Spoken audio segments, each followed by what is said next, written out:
पारोळा तालुक्यातील होडपिंपरी भागातील खळवाडीस भीषण आग लागली। या जागेत होडपिंपरी, रत्नपिंपरी येथील 30 ते 35 शेतकऱ्यांची गुरेढोरे बांधण्यासाठी व्यवस्था करण्यात आली आहे।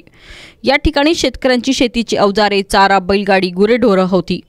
अचानक लागलेल्या आगीत पूर्णपणे सामान जळून खाक झाला। त्यात शेतकऱ्यांचं लाखो रुपयांचं नुकसान झालंय। अचानक आग लागल्याचं कळताच रत्नपिंपरी, होडपिंपरी, दाबपिंपरी येथील ग्रामस्थांनी घटनास्थळी गर्दी केली। तरुणांनी आग विझवण्यासाठी परिश्रम घेतले। आग आटोक्यात येत नसल्याचं लक्षात येताच पारोळा व अंमळनेर येथील अग्निशमन दलाला पाचारण करण्यात आलं। यावेळी ग्रुप ग्रामपंचायतीचे उपसरपंच सुरेश पाटील, विजय पाटील, रत्नपिंपरी येथील पोलीस पाटील प्रभाकर पाटील, होडपिंपरी येथील पोलीस पाटील गौतम भालेराव, दाबपिंपरीचे पोलीस पाटील प्रकाश भागवत, रामचंद्र पाटील आदींनी वरिष्ठांना आगीची सूचना करून अग्निशमन दलाला बोलवलं। आगीत जीवितहानी झाली नसली तरी शेतकऱ्यांचा सारा शेतीचा संसार जळून खाक झालाय। हेडलाइन्स प्रायोजक श्री स्वामी समर्थ फायनान्शियल सर्व्हिसेस जळगाव। शेती कर्ज, पीक कर्ज, वैयक्तिक कर्ज, व्यावसायिक कर्ज, तारण कर्ज आणि विविध कर्ज सुविधा उपलब्ध।